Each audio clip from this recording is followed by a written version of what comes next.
What's up, everybody? It's Alex from Heavy New York, and on the phone, we got Jon Howard from Imonolith, as well as Threat Signal, Archaea, Viceversa, and iLegion. What else am I missing? Probably like 300 other bands I'm in.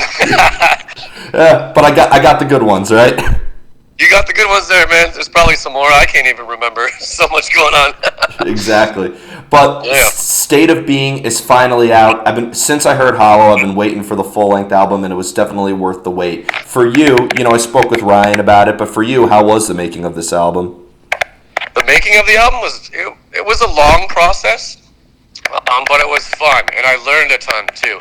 We got together as a band about 2 years ago, started writing demos and everything, but we recorded the album for real, maybe a year ago. And I went out to Vancouver, so the whole band's from Vancouver, so they fly me out there, and we went to the big studio, Armory Studios, checked the big drums. It's just really cool to get out and work in a big studio with some professionals, and I don't know, man, we just had a blast. It just feels like I've known these guys forever, so it was very fun. You came into this project, I believe, last, right? Like, you were the last addition to Imonolith? Well, we did add, Kai and Scott, which was after me.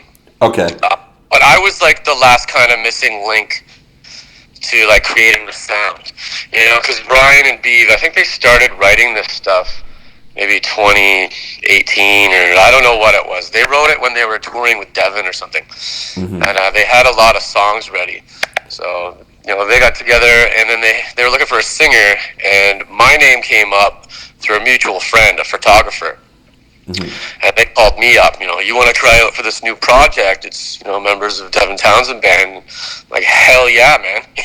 So tried out and made the cut. So then I started writing. So I've got actually some writing credits on the album now. So that's awesome. That kind of led me into my question. Were you did they show you music and being like, this is what we want? You kind of had to adjust your style into what they wanted, or did they kind of want you to bring a little bit of your own mix to Imonolith? Kind of a mix, because they sent me a song and they said, okay, let's see what you can do. So then I wrote all my stuff, wrote the lyrics, wrote all the parts, sent it back within a day, and they're like, holy crap, this guy works insanely fast.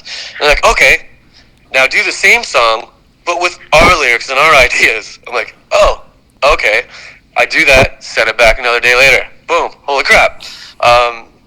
But what I didn't know is, they already knew I was going to be in the band, right away, so they just kind of kept throwing stuff at me. There you go. But, it's but Ryan does write a lot of the lyrics, and he has a vision for, the vocals. He'll sing stuff over the phone, or, he'll make little demo recordings of himself, and then I kind of, I take those, and then I turn him into this other reality, I put my twist on it and make his vocals come to life. So it's kind of a fun way to do it, which I haven't done on my other records. Yeah. Yeah. Well, in addition, though, this record also featured 2 guest appearances, one from Jens of Meshuggah and Johannes from Avatar. Did that kind of work in a similar process, too? That kind of just showed up, because, Ryan's, good friends with these guys, right? I don't know Jens from Meshuggah. Ryan's, talking to him all the time. They're buddies, man. So he's like, yeah, you want to sing on the record? Yeah. So he asked me about it. I'm like, hell yeah, put him on, man. Put him in the damn chorus. I don't care. Replace my parts. Yeah. Make me sound like a bitch. No. Well, I knew that Ryan was good friends with the guys in Meshuggah because on the 2 occasions I interviewed him at NAMM, the night before was a bit of a party. Oh, yeah. Yeah. Sick. Tomas Hayes, I think, almost killed us both. Man, I wish I was there. I missed the last couple NAMM shows. It's just too much, man. Yeah, I see members of every band you're involved with there, but not you. I know, what the heck's with that, Yeah. But, going from Threat Signal to Archaea to, Viceversa and to this, is there kind of a separate mind frame for every project? Or because I could still tell it's your voice, whether I'm listening to Under Reprisal or Years in the Darkness or something like that. So it almost, or is there maybe kind of a usual method behind the madness that applies to everything? I swear, I get into different mindsets with these projects, because I want them to be a little different. You know, obviously it's my voice, and I can't change that. But I do sing a little bit differently, or put a different, just a different thought process. You bring up Viceversa. I'm actually working on some Viceversa stuff right now, which I haven't in a while. But that's all like singing. We just did a lyric video, which I'm probably gonna pop out later today, just like a surprise. Oh, awesome! Like this band has been like not active for like 4 or 5 years, but like I'm all up here in quarantine. I'm like, man, I'm gonna get this going again. So I made this brutal lyric video, like with my buddy from Not Falling Studios. He put it together for me, and yeah, man, it hits hard. Definitely. But anyways, yeah, like Threat Signal's different from a Monolith. In a Monolith, Ryan and the producer Jason, they kind of pushed me to try some new things. You know, a little more lead ups and not be so like monotone with my screaming. Try to mix things up, so you'll hear some different stuff. You know, on the Monolith record. Mm-hmm. You know? Well, I thought that this Monolith record was fairly experimental. Like, Hollow I thought was very catchy and very melodic, but then you have a song like Dig that's just super brutal. Like, I think experimentation was definitely key in this album, right? Oh, totally, man. Like, sometimes we would set up and be like, we want a song to sound like this, just a brutal, heavy song like Dig. And then Hollow was complete opposite. We went down to LA to record that one single, and we worked with songwriters to write a catchy song. So we tried different stuff. So that's exactly right. Yeah. As a vocalist, because I've always been a fan of just your lyrics. I know that Ryan wrote a lot of lyrics for this album, but like even, from, Counterbalance and Another Source of Light and Beneath the Shades of Grey, like all those lyrics are something that really spoke to me. Do you need to hear music before you come up with lyrics, or could a concept or a story maybe determine the music itself? Well, I think every guy has a little notepad in their phone, when they come up with an idea or a concept or a line or even some words, but the song for me usually writes the lyrics, and I kind of need to have that song to give me a vibe. I might write some notes down, just ideas, and keep them in my back pocket until that song comes around, but sometimes I don't even know what the hell I'm gonna say, but the song pulls it out of me. Mm-hmm. It's just the music. Yeah. Well, in addition, because I think you have a great screaming voice and a great melodic voice. I mean, this might be kind of a silly question, but like when you play like a song that's very melodic driven, like going into your catalog, like a song like Lucid Dream or a song like Another Source of Light versus like I think one of the heaviest songs ever, like Inane or Comatose. Is that almost kind of like a different side of you emotionally? Oh, totally. Like you'll be acting different when you're tracking it or singing it on stage. It pulls different emotions, man. Just the sound of it. I'll just be like this wild animal, like spitting in people's faces when I'm screaming Comatose. And then I'll kind of chill back and relax on some of the other stuff. It's just different feelings, which is the beauty about metal and all the stuff we're playing, because we're putting all these different elements within the metal. It could be pretty rock at times, or chill out. Mm-hmm. But it's the beauty of music, man. You can experiment, do whatever the hell you want. Yeah, absolutely. And I mean, I don't think anything, and I would say some of the greatest emotions was that Linkin Park cover you did on YouTube. Oh yeah, man. Because people have been saying it for years. Oh, your voice sounds like Chester and some of the higher register stuff. So it was just one day after, I went to work and I came home in the afternoon. I'm like, screw it, man. I'm tracking a song. It took me like an hour to do the vocals, another hour to throw the video together. Popped it online. I think it's at like 500,000 plays now. Dude, that was amazing. And the handgun that you were showing in there, that was the icing on the cake, man. Dude, because I'm sitting there, I'm like film the video. I'm looking around my room, like, what can I have that's laying right in front of me? Oh, bottle of vodka. Oh, there's some guns. Oh, let's make this video entertaining. Dude, that was the best. I really hope the guys in Linkin Park saw that. I hope so too. Oh, another cool thing I gotta say, I'm working on right now. This whole craziness of the world has kind of put me in a little more isolation, and then I get to pull up all this stuff I've been working on for the past while. But Threat Signal did a cover. We recorded it over a year ago of Mark Morton's song, Cross Off. Oh, wow. Yeah, with Chester singing. So we did all the music from scratch, recorded it. I just mixed it and sang on it, and we're putting together a playthrough. So you're gonna have some more Chester imitation vocals coming out. And some more threat signal too, hopefully, right? Yeah, Threat Signal's gonna have something popping out, just to prove we're not dead, Yeah, well, that kind of led me to my next question, if it's cool for me to ask, because, Travis is now doing Kill the Lights, and you're doing a Monolith. Obviously, Threat Signal's not dead, but can we be expecting maybe you guys either doing a show, I'm still bitter that you didn't bring the Vigilance, or Under Reprisal tour to New York City, so... I wish, man. It's just the damn laws, like crossing that border is hell. So I would have loved to bring that down there. Yeah, hopefully one day. But because Travis is really busy with his Kill the Lights, and I've got a Monolith and whatever 300 other bands. No, but Threat Signal is my baby, right? So if someone comes and someone goes, you've seen all our member changes and all that.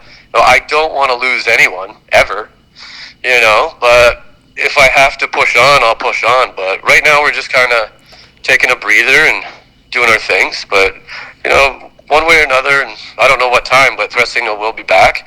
But we're just going to put out this cover, and, so that'll be there. And maybe work tunes next year or this year, I don't know. Yeah, and what about Archaea? Is there? No, you can't force it.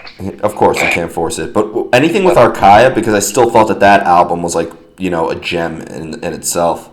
Oh man, I would love to. Me and Christian, I swear to God, every 2 years we're gonna do this, man. And then we just get busy. But he actually hit me up at the beginning of this year. He's like, I got a bunch of Archaea riffs, and then he hit me up a week ago. He's like, I gotta send you those riffs.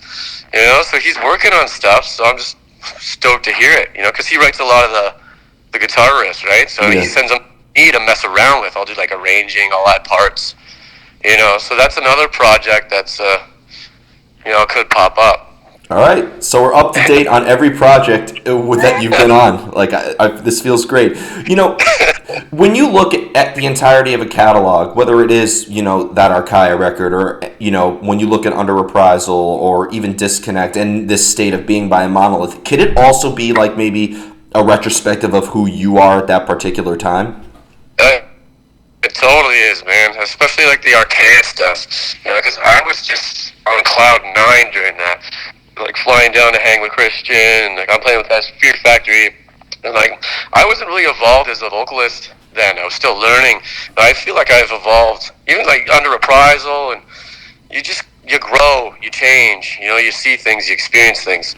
So it is like a timeline of my life in a way, So I don't know if people can tell, but each record has a vibe, Definitely. And this could just me being a fan of Threat Signal, but if you played me 30 seconds of a song, that's off Under Reprisal, that's off Vigilance, that's off Self-Titled, that's off Disconnect. So, and there's reasons for that too, because we, just different people producing or writing, or just how the vocals are, how the sound is, because I don't like records to sound the same. Threat Signal, each record sounds different. I like that. Yeah, and when I first heard Viceversa, I was like, wait, this is the same vocalist? I could tell it's Jon, but did he get married or something in between Threat Signal and this? So. The new Viceversa is still melodic, but it's more a pissed off melodic. It's good. I can't wait to put it out, which I'm probably gonna do today because I'm too antsy. I gotta get it out. Yeah. Now, obviously, a Monolith, of course, everything is on hold right now with this virus that shall not be named. But, obviously, people are going to be expecting to see a Monolith live fairly soon. Ryan has been pretty adamant about making this a full-time thing. So, when it comes to playing live, the only time I've seen you play live was on the Threat Signal tour you did with Sirenia, and you were sick as a dog that day. So. Oh, yeah. That was bad timing. I did the whole month of touring, and then I was dead by that show. I felt so bad. Yeah, and they did it instrumentally at first, but something came over you and you went up and sang it anyway. I know, I was going to sit in the bus, but I'm like, I got to go see my boys, see how they're doing. I come in with my hood on. I'm like, oh my God, they look so awkward. I'm like, clear my throat, rip my sweater off, jump on stage. I can't even believe I did that, but I hacked out some vocals, and everyone just lost their shit. They went nuts. So it turned out to be fun, but I was in a fucking pretty much a hospital bed for days after that. I'm glad you're okay. The way you ripped that sweater off was like a superhero movie, I gotta say. Yeah, I ripped my shirt off. Yeah, but kind of going back, like when it comes to playing live, is there maybe a similar energy into playing live as there is with songwriting, or is it like a completely separate art altogether that you have to master? I think there's a mix between it, but yeah, they are separate. You know, there's a mix of the emotions you put into recording. You know, because like when I'm recording, you know, I'm not going to be jumping around as much. You know, I'll move a little bit, but I gotta, you know, really harness my craft there. But you go back to those emotions of the lyrics you put in and the emotions you put in while you were recording it. But on stage, like, I find I gotta be a beast. Like something else takes over, you know, because people are watching you. You're on stage. You know, just something takes over. Like honestly, you blink and the show's over. Like what the hell happened? You know, it's just this demon or something gets in me. It's killer. Yep, that's what it was like at that Threat Signal show. I've waited since I was in. I was like maybe 12 or 13 when Under Reprisal came out, and I didn't see it until I was 24. So. Oh man, I wish I could have put on a better show, but it was still. It was still amazing. That was a once-in-a-lifetime Threat Signal, and I got to find out what elimination process sounds like instrumental. So. Oh yeah, true. Because we opened with that. Yeah. When it comes to working with a lot of different musicians, though, whether you're working with, you know, Christian, who used to be in Fear Factory, Travis, you know, who's in also 40 other bands, and you know, Ryan, and you know, all these guys from Devin Townsend Project, like, it has to teach you new things as a vocalist too, right? All the time, man. I'm always open to learning. You know, especially working in the studios with these, you know, big musicians, big producers. You know, that's how I learned a lot of my like recording and engineering stuff too. You know, just being over the shoulder of these guys recording, or you know, but just learning how to write songs better, or just different little techniques you pick up. You know, like I went into to record with Imonolith. I'm like, what am I gonna learn? You know, and I obviously found a couple things. You know, even if it's just one thing or 20 things, but you always have to be open to growing. You're just gonna be stuck in the same damn spot. You know. Yeah, especially when you have a voice that's so signature and where people could tell that it's you, that like, you know, you have to like kind of be a little nitpicky with like figuring out like, how can I evolve this way? How can I evolve that way? Exactly. Yeah, there's a lot I can do with my voice, so it's just it's interesting. It's just finding different ways to do things and pushing the limits, man. Definitely. And I have 2 more questions for you, if that's cool. Cool. Yeah. Yeah, man. Sure. Here comes the most difficult question of the interview, actually. Oh crap. Hope you studied. How do you know when a song is done? They're never done. Yeah, I get that all the time. You cop out. Yeah. Well, yeah, like I was just finishing up this Viceversa song. I'm like, oh, maybe I'll add some keyboards. Oh, maybe I'll do this. But then sometimes you just have to stop and be like, okay, walk away. You know, stop filling it with more stuff. You know? But it's fun to keep trying stuff. But you could. Some bands I work with in the studio, like when I'm recording them, they just don't know when to stop. You know, we could add this, we could add that, we could do this, and their album never gets done. You know, I think if I did that, I probably would have released 2 albums by now instead of like 20. Fair enough. And you know, and having, and you know, with Imonolith, having guys who were in progressive metal, I was genuinely surprised when I saw that the songs that were actually like just 3 minutes, some of them. Yeah, a lot of them. Verse, chorus, bridge. You know, we just wanted to make it straight up metal, you know, and not get too crazy complicated. I think maybe they were burnt out on the prog stuff, you know, playing with Evan for so long. They just wanted to make some heavy hitters and something to go nuts to live, something people would just understand and, you know, get into. Yeah, absolutely. And the final question is what is in store for Imonolith for the near future? You know. You know what sucks? That we're supposed to be in UK right now. We're supposed to have our CD release party. Obviously, the world is just, I don't know what's happening. It's burning. It's getting crazy. And then we were supposed to have a Canadian tour this summer, but everything's just kind of been put on hold. We're trying to reschedule the European stuff for the fall. It's hard to say what the hell the plan is. But we wanted to tour this record and support this record and tour it. So that's our main focus. You know what I mean? I brought up to the guys, I'm like, maybe we should start writing for the next album. But we're just gonna try and look at getting these touring things figured out. Yeah. Can we be expecting you to tour in the States at some point? Oh, hell yeah. That was actually on our list.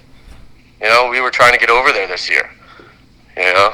So that is on the touring schedule. We want to hit US, UK, Europe, Canada, just all those major markets. Yeah. Yeah. Well, Canada in itself is an amazing scene, though, from what I heard. Like, whether it's Ontario or Edmonton or Montreal. I interview a band from Canada, like, every other week. Right? Starting to blow up. Yeah, Canada's always had a pretty good scene, man. The only problem is just driving to the cities. You know, you have to drive so damn far. But I heard that's a way of life from Joe Rogan. He says that people like in Alberta will drive 7 hours just to go see something. Yep. I've had guys say that to me. Oh, I drove 7 hours to see you. Like, you're nuts. I almost, when you announced the Under Reprisal show, the tour, I almost went up to Canada for that, but I assumed that you were going to come to the States with it, but...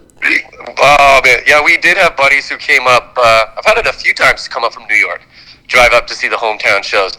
It's nothing like it, man. The whole room explodes. There's people, like, bouncing off the ceilings. It is nuts. There you go. Well, so John, next time, gas up here. Yeah, please. But, John, thank you so much for your time today, man. I really appreciate it. Cool, man. Thanks for having me, dude. It's good to talk to you again. Everybody, Jon Howard of Imonolith, Threat Signal, Viceversa, Archaea, iLegion, and 300 other bands. Be sure to pick up State of Being by Imonolith. If you haven't already, it is awesome. We'll see you next time on Heavy New York.